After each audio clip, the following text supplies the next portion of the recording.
This episode of Wheat Pete's Word is brought to you by Miravis Neo from Syngenta. You can trust Miravis Neo to protect your corn against diseases like gibberella ear rot and tar spot. Miravis Neo is the only corn fungicide solution that delivers yield and quality all in one jug. Visit syngenta.ca for more info. Good day and welcome to Wheat Pete's Word here on Real Agriculture for Wednesday, June the 12th. On this episode of the Word, positive feedback matters, and thank you for it. Wow, ongoing weather issues. Does it ever stop raining in some areas? There are some really tough planting decisions that growers are going to have to make around that. After that, agronomy answers, including some brand new research from Seth Ritzma that Dr. Dave was kind enough to tweet out. Let's go!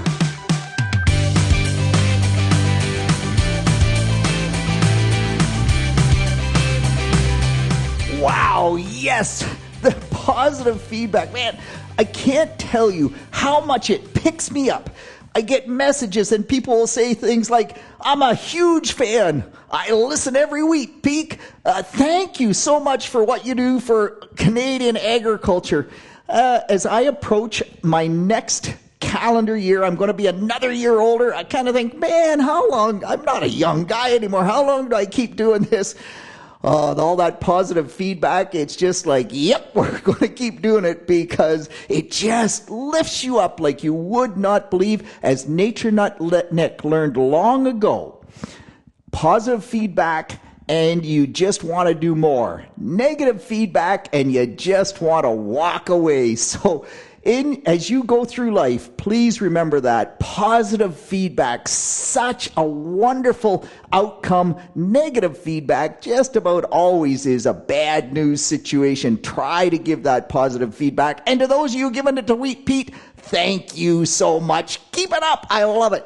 Hey, Nick also saying the stress out there from all this weather. Nick saying that the stress in his area is worse than it was in 2019. And 2019 was just a very, very tough planting season across a wide geography. This year, I wonder if the stress is worse in those areas because, as Nick says, every time it rains, his tiles are running. He talks to Lawrence up in Huron County, and Lawrence is side dressing 7-leaf corn. Nick has nothing in the ground. I really wonder if that discrepancy or the fact that some people are actually having a good year and the people that aren't are just fighting. It just never stops raining. I think that makes it worse.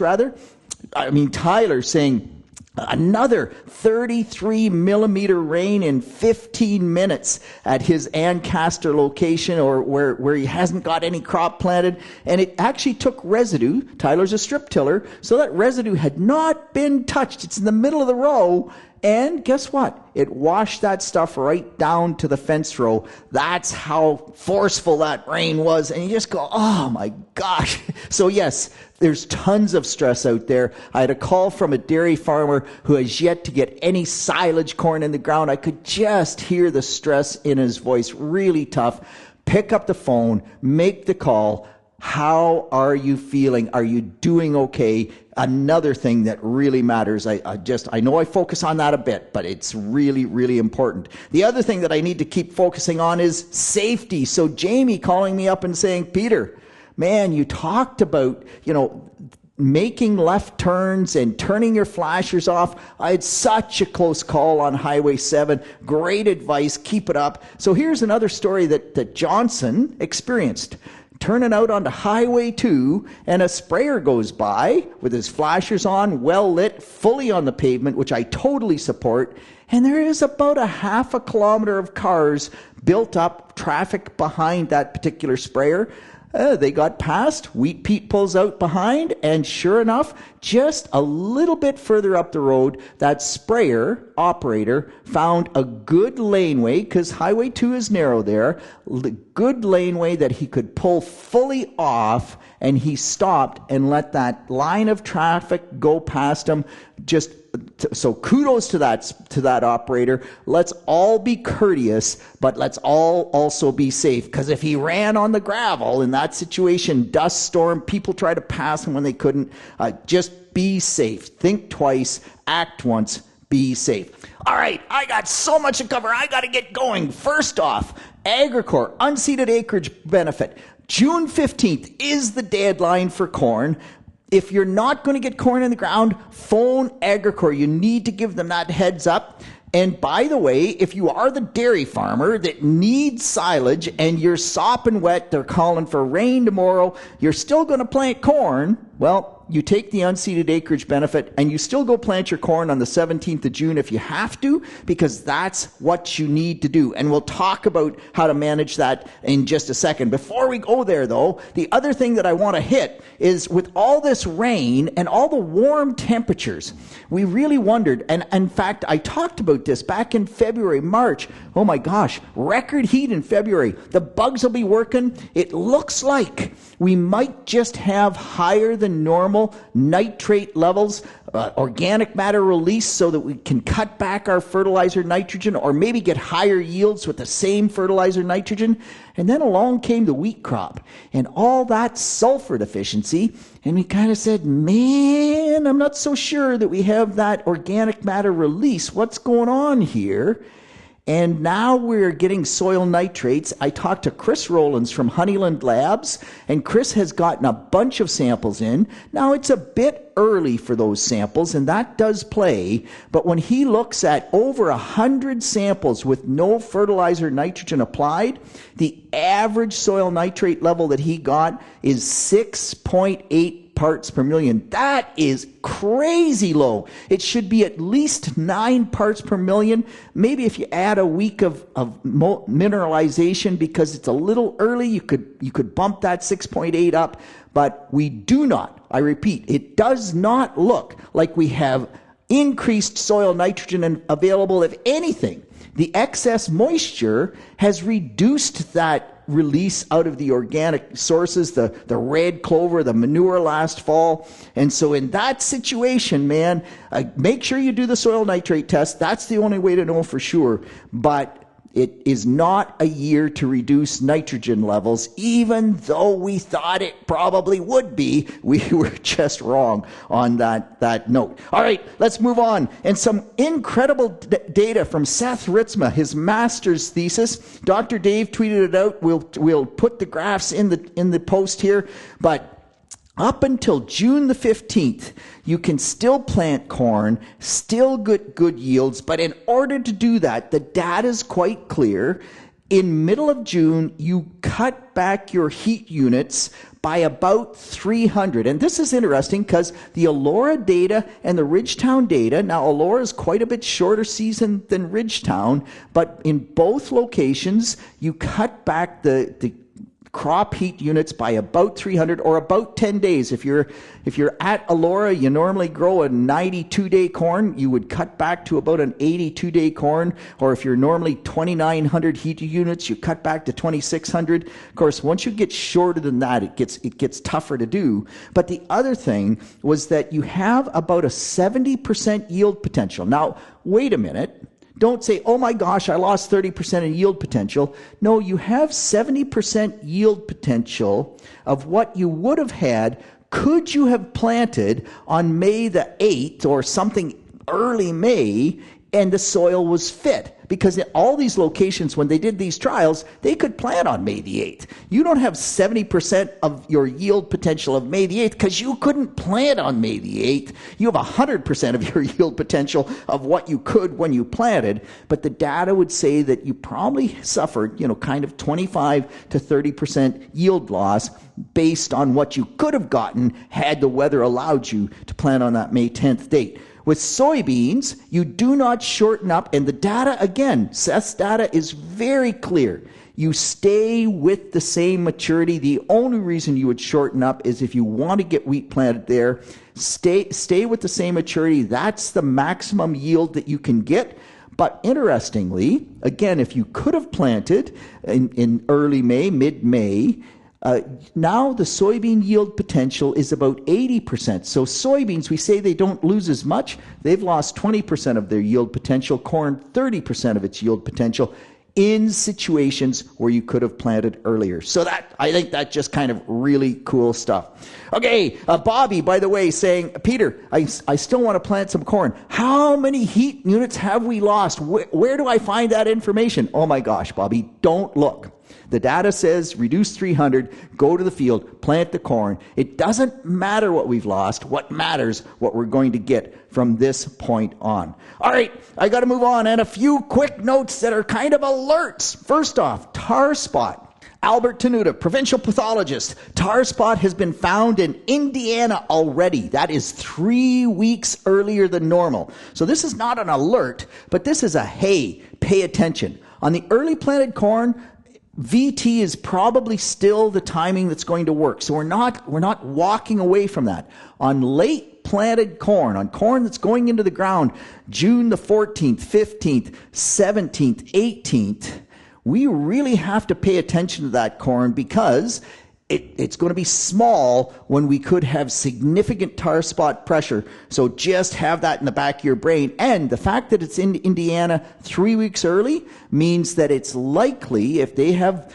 a big spore load, that's going to blow up to Ontario. So we stand to have a bigger tar spot risk in 2024 than we have in other years. So that's a real watch out for growers, particularly further north in Bruce, Grey, North Huron, North Perth, where we haven't sprayed for tar spot yet. Man, we're just going to have to ramp that one up on the be careful, let's pay attention scale. Next, alert! Armyworm in Niagara. Matt tweeting out a picture where his early planted wheat, his very best wheat, is just getting hammered by armyworm. Yeah, well, guess what, Matt?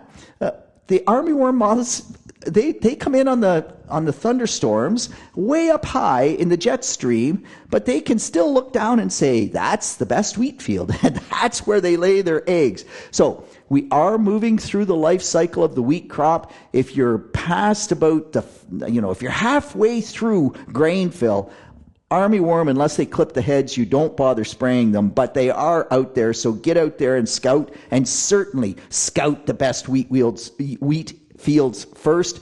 It seems like they're not a big problem most areas, but it is something to pay attention to. And next, cutworm. Oh my gosh, in northern Ontario, and this is really interesting. They haven't had a cutworm outbreak like this in quite a while. What's interesting is that it's a range of cutworms. So John Gavloski from Manitoba Agriculture did a great job on the Ag Business Breakfast this morning, going through that whole thought process. And cutworms feed differently. So you have some cutworms, like black cutworm, that just clip the plant off. They are stem clippers. They clip it off basically at the soil level. And that is the predominant species that we have in northern Ontario. Black cutworm are part of free trade, the same as armyworm. They come up on the jet stream. Interesting that they went to northern Ontario, so that's where the moths got blown. We haven't seen nearly as much problem down here, but they are also in northern Ontario having trouble with dingy cutworm, and dingy cutworm actually overwinters. So those moths lay their eggs in the fall. They feed in the fall a little bit as well, the larvae. They show up in the spring as mid-sized larvae. And what's interesting, James talking about a situation where the no-till was getting hammered by cutworm, the clean tillage not getting touched. And the reason is the moths went to where there was some residue, some stubble, to lay their eggs versus black soil. They did not prefer that spot. So, yep, it can happen that way. Other times, actually, you get less cutworm pressure in no-till. It's not that it's always no-till is worse, but really interesting. You need to know which cutworm you have to decide whether or not you should control them, but absolutely get out there and scout if you are in northern Ontario. Oh my gosh, one other really interesting thing is they are hitting canola quite hard, and we generally treat canola with an insecticide, and you would have thought the insecticide would impact the cutworm. Well, almost all the canola shifted from Lumiderm or Lumivia to Buteo because Buteo gives better flea beetle control. Guess what? Buteo has no control on the cutworm, whereas Lumivia or Lumiderm would have had control on the cutworm. So there you go. Just you got to know what pest is going to hit you. And actually, in this case, I don't know how you'd ever figure that out. All right, I want to move on. And Holly from Corteva sending me a picture of Owen McIntyre, a good friend, in his wheat field. The wheat is almost up to his chin. It's that tall. And it's just like, oh my gosh, we have a big wheat crop out there. We just hope it doesn't fall over. And this has been a pretty consistent thread. Mark from Ripley saying, wow, looks like we have 4 seeds per spikelet that is set. Adam as well, Adam Pfeffer down in Elgin County saying there's at least 3 seeds per spikelet. So 880 heads per square meter. So we've got the heads. Now it looks like we're getting the seeds. Woody Van Arkel in Kent County, taking all the seeds off a wheat head and counting them and tweeting out 61 seeds. Tyler in his oat crop, 61 seeds. And by the way, 61 seeds is crazy. In Ontario, we normally get between 30 and 35. 32 or 33 is a pretty normal number for a good wheat yield. And now we're talking about 61 seeds. And you just go, if you've got the heads, 61 seeds, oh my gosh, we are going to blow the doors off. Okay, let's just calm down. It's not in the bin yet. And it makes a huge difference. So here's where we are at. Dale Cowan reporting that a wheat variety that would have headed on May the 24th, as of Monday this past week, so June the 10th, would have accumulated 319 growing degree days. That's 319 out of 660 growing degree days. That is the grain fill period. So we are not even halfway through grain fill. And don't forget that it has been good for wheat. It's been cool. It's been not great for corn and soybeans necessarily, although they're doing okay. But it certainly hasn't been the heat that we need to dry out those heavy clay soils so those poor growers with no crop in the ground can actually get crop in the ground. Well, as soon as it goes over 25 degrees Celsius, the French data says that we lose 1 bushel per acre per day, that it goes over 25 Celsius in wheat yield. If it goes over 30 degrees Celsius, we lose more. These are kind of break points in wheat development. If it goes over 35 Celsius, man, the wheat crop can't keep up, and it actually is totally negative to yield. It almost shuts down for those periods and doesn't add yield. Meanwhile, we continue to crank up those growing degree days. So we are up, maybe if we're lucky, we get halfway through grain fill, or 2/3 of the way through grain fill, where the wheat was planted early. And here again is why early planting matters, and why the oat crop that Tyler planted in February, it matters, because when does the heat hit? And it looks like the heat is going to hit early next week. If that happens, huge difference if I'm in Essex County and I get 34 degrees Celsius, or I'm in Bruce County and I only get 29 degrees Celsius, because those are kind of the ranges in terms of how do we finish this wheat crop, this oat crop, this barley crop off. It's not in the bin, and yes, we've got lots of seeds. Yes, we've got lots of heads, but we still need those seeds to weigh something. That we need 1,000 kernel weight to get this big yield. It's not in the bin quite yet. So just, settle down, back up, and be realistic. I guess that's what I'm saying. We are only at most 2/3 of the way through grain fill. All right, I'm not trying to be a downer there. I'm just trying to put it all into kind of perspective. Patrick saying, Peter, I'm seeing strips in my wheat. I've never seen them before. I'm a strip till grower. I've got a 20 phosphorus, a 215 potash soil test. I put 100 pounds of MAP on my wheat. Like, what's going on? It's 100% the phosphorus. Potash doesn't matter. What's really interesting, Illinois data said that if I put a band of phosphorus in the soil, 2 years later, if I soil sample where the band was, it will be 11 times higher in soil test phosphorus than where I did not put a fertilizer band. So, yep. These are old phosphorus fertilizer bands. As we move to less tillage to distribute that around, we're going to see that. How do you get higher yields? Well, a little bit higher soil test phosphorus. 20 is good, but it could be a little higher. And other than that, it's been a cool, wet spring. The crops have not needed to grow roots to get water. They've had ample water. That means they've accessed less soil phosphorus, and we are seeing more of these deficiencies show just because of that. All right, quickly on fusarium. Dave saying, wow, what's this in my rye crop, Peter? I've never seen this before. It's fusarium, yes. So we have incredibly high fusarium pressure. What can you do now? Combine early, maximum wind blast that you can use without blowing good kernels out the back. We have to get there early. We have to do our best job. By the way, Dave, you're going to keep that rye for seed. You cannot clean the big infected kernels out. So if you really want good germination and you have fusarium infected seed, you need to use a seed treatment. Neil's sending me a question from Nova Scotia. Pete, do I respray? I've got 7-leaf corn. As I'm driving through that 7-leaf corn, I used Converge. It was clean. Now I've got a late flush of grass coming on. And so the answer, first off, why did the Converge fail? Well, we've had a wet year, which means more of it keeps in soil solution, and we actually get breakdown faster as well. If you talk to Mike Cobra, if you have dry first 30 days after you apply a herbicide, you really increase the longevity of that herbicide, the chance for residues showing up in subsequent crops. It's been really wet. So we've gotten more breakdown. Grass weeds with Converge, you need the high rate, and probably we just got enough breakdown, and you probably, Niels, have high enough weed pressure that you got that second flush. Grass weeds aren't that competitive, and the corn's way ahead of them, so the yield impact is going to be minimal, and that would say don't spray.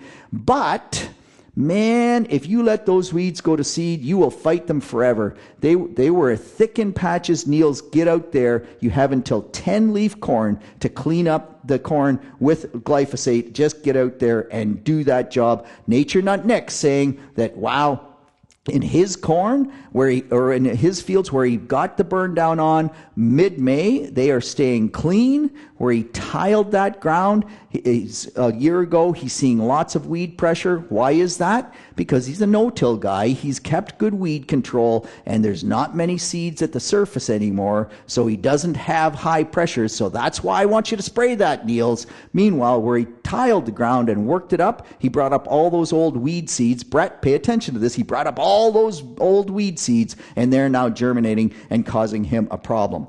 And last, on a very long word episode, to the caller, I couldn't catch your name, who talked about 5-leaf corn and the pigweed in that 5-leaf corn being much bigger over the starter strip in his cornfield, and was it chewing up fertilizer? And the answer is, oh, sure it is. It's picking up some fertilizer, but not that much, because at 5-leaf, nothing has taken up that many nutrients. But the caller said, should I spray earlier? And the answer is, oh my gosh, yes!